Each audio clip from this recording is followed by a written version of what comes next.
আবহাওয়া দিচ্ছে আলো, ঘরে ঘরে জলো, দিবসবাসীর পতাকে লাল গোলাপ শুভেচ্ছা, লিল্লাহি তাকবীর। আল্লাহ।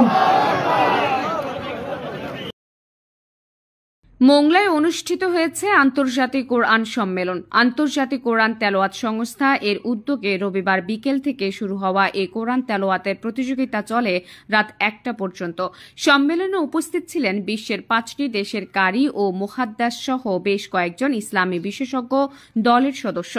উপজেলার দিগরাজ ট্রাক স্ট্যান্ড সংলগ্ন মাঠে আয়োজিত সম্মেলনে কারিদের সুরালো মধুর কণ্ঠে পড়া কোরআন শুনতে হাজারো ধর্মপ্রাণ মানুষের সমাগম ঘটে। রাত যতই গভীর হয়েছে, দেশি বিদেশি কারিদের সুরের মূর্ছনায় মাতিয়ে তোলেন পুরো অনুষ্ঠানের প্যান্ডেল।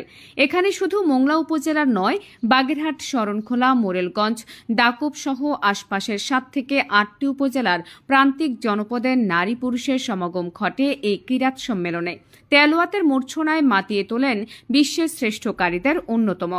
এছাড়াও বিদেশি শ্রেষ্ঠ কারিয়ান্নাদের মধ্যে কোরআন তেলাওয়াত করেন মিশর থেকে আসা শায়ক কারি আব্দুল হাফিজ আদ্দুরুনকি, দক্ষিণ আফ্রিকা থেকে আসা শায়ক কারি ফারদান আদম, তানজানিয়ার আফ্রিকা থেকে আসা শায়ক কারি ইদি শাবান ও শায়ক কারি রাজাই আয়ুব, পাকিস্তান থেকে আসা শায়ক কারি জিসান হানিফ ও শায়ক কারি সালমান হাবিব, ভারত থেকে আসা শায়ককারী আবু মোহাম্মদ আসিয়াদ এবং বাংলাদেশের মধ্যে শায়ককারী ছিলেন আব্দুর রহমান, আজাদি ও আনোয়ার হোসেন। তারা পবিত্র কোরআনের মধ্য থেকে বেশ কয়েকটি আয়াত তেলাওয়াত করেন।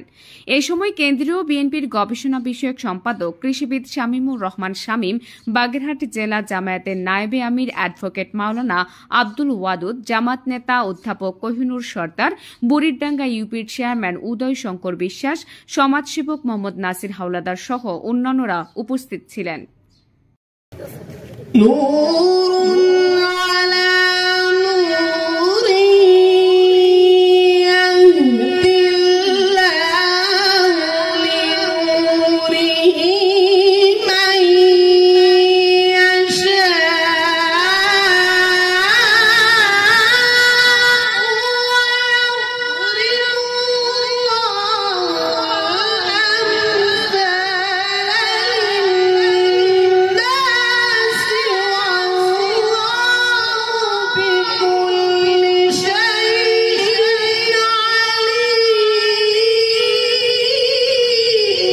নারায়ে তাকবীর, নারায়ে তাকবীর।